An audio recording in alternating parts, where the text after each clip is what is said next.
Ani amma wanni ija kiyyaan natti mul'atu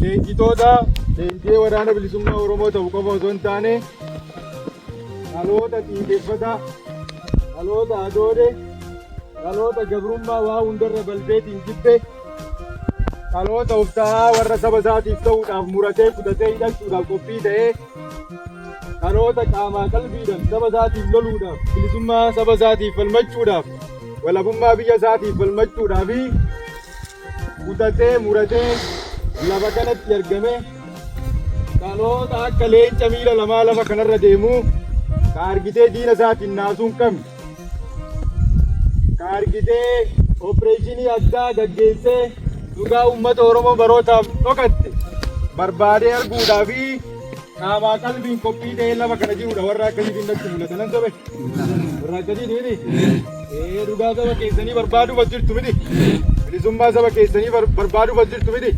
Isin falmaa mirga dhala namaati jechuudha. Falmaa mirga dhala namaa. Sabni kuni gabrummaa jala turee siin bilisummaa argachuudhaaf deema. Gala keessa siin bilisummaa argachuudhaaf deema. Sabni humna hin qabne bilisummaa namni fuudhee kennuuf hin jiru. Kabajaan qabu, ulfina hin qabu. Abbaa argetu itti roorrisaa, abbaa argetu qe'ee isaatti dalbisaa, nama argetu qe'ee isaatti ajjeesaa itti roorrisanii hidhaanii dararaa. Kabajaan qabu, ulfina hin qabu. Ulfinni dhaloota akka keessanii kanaan dhufaa jechuudha. Ulfinni Oromoo kabajaan dachii teenyaa, kabajaan lafa keenyaa, kabajaan lafee warra keenyaa eenyudhaan kabajamtii? Isin kabajamtii jechuudha. Oromoon isin qabaa jechuudha. Kana booda osoo isin jirtanuu, osoo dhaloonni akka keessanii kun jiru, Oromoon bilisummaadhaan hongaa'ee rakkoo gabrummaa jalatti gidiraa argaa jiraachuun irra hin jiraatu. Warra akkasitti murteeffateedha. Akkasumaani warra murannoo akkasii qabuudha miti. Warra akkasiiti jechuudha. Kanaaf isiniin kunii falmaa mirga dhala namaati wanti hin jedheefi Oromoon isiniin kabajaa argatti. Warri cunqurfamee, warri roorrifamee isin jalatti gaaddisa keessan jalatti boqachuudhaaf ta'a. Isiniin har'aa jirtan kuni waraana bilisummaa Oromooti. Waraana saba isaa bilisoomsuudhaaf falmatuudha jechuudha. Waraana akkasii. Waraana argitee gaaddisa isaa jala uummati isaa boqatuudha jechuudha. Waraana ummaticha ijaaree akka falmatu gochuu danda'udha. Waraana uummata Oromoo kana gammadsee falmachuu qabatu fala. Kai waliin falmannaa yaa saba kiyyaa jedhee uummata isaa qopheessuu danda'u waraana akkasii.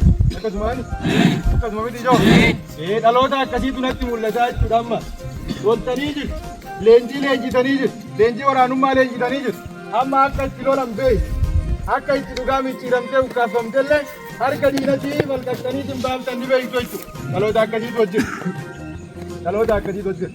Oromoon osoo isin qabu gabrummaa jala taa'uun aadaawaa taate, odoo isin jirtanii rakkachuun aadaawaa taate, dhaloota akka keessanii kana dhalee osoo qabu abbaan keenyaa salphachuun, haati keenyaa salphachuun, qabeenyi keenya saamamee Oromoon gabrummaa jala jirtii jechuun waadaati hin taatu jechuudha. Hin taatu. Har'agaa irbuu fuudhuudhaaf deemtu isin.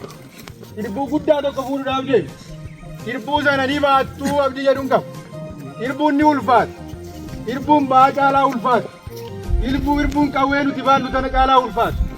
Irbuun rakkoo moonaa leenjitti argitan san caalaa ulfaatti. Ni ulfaatti irbuun. Sababni isaa irbuu kanaanii lafa kanallee tiksanii. Irbuu kanaanii nama lafa kanarra jirullee tiksanii. Irbuun sun imaanaadha. Warri har'a isin cinaa taa'u kuni jaallan isaan biraa kuufte hedduutu jira. Jaallan isaan biraa kuufte sunis warra nuun dura kufantu jira. Isaan irraa irbuu sana fuune jechuudha. Jaallan gaafa dirree itti kuftu wanni ishiin dhaabattu alaabaan tuni alaabaa Oromooti. Dhiiga kiyya kee jira, lafee kiyya das kee jira. Alaabaa sana jabeessiitii qomatti qabadhu jetteetu irbuu dhaamatti. Kaayyoon tuni kaayyoodha. Naan durallee jaallattu irratti kufeetiin natti dhaamate kaayyooti janaa jabeessii jetteetu dhaamatti. Akkasumaani amma imaana sana fuudhuudhaaf deemtu. Imaana sana baachuu dandeessu. Baachuu dandeessu. Imaana jaallan kuftee baachuu dandeessu. Imaana Taaddasaa Birruufaa warra kaleessa kufee darbee sanaa baachuu dandeessu. Imaana Naggasaa Wagiifaa baachuu dandeessu. Ba'aa qabsoon qabdu, rakkoo qabsoon qabdu hundaa dandamattanii saba keessaniif qabsaa'uudhaaf qophiidha. Sammuudhaan qophiidha. Qaamanillee qophiidha.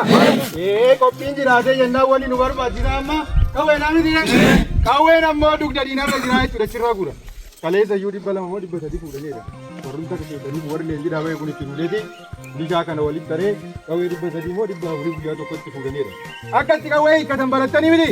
Akka itti lolan barattanii miti. Kana booda kawwee achi fudhannaa jechuudha mootummaan nuu kenna. Irraa bulan. Akkasumaanidha. Eegaa waarshaan kawwee keenyaa jechuudha. Waarshaan rasaasa keenyallee jechuudha. Wanni nu harka jira amma gootummaan jira. Gootummaan onnee keenya keessa jira. Jaalalli kaayyoo nu harka jira. Wajjaalalli jira. Tokkummaan jira.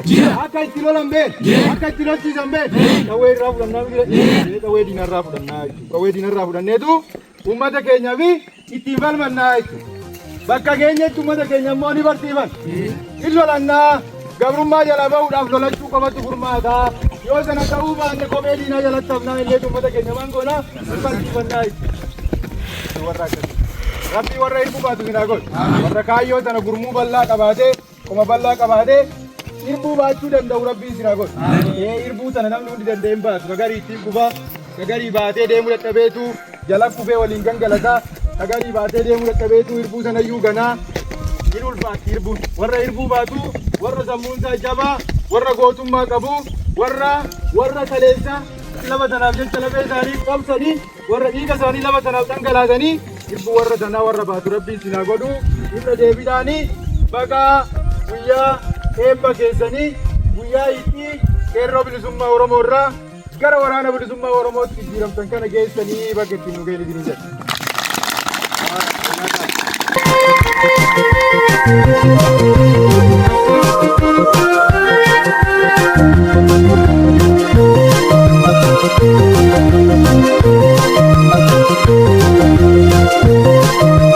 Thank you.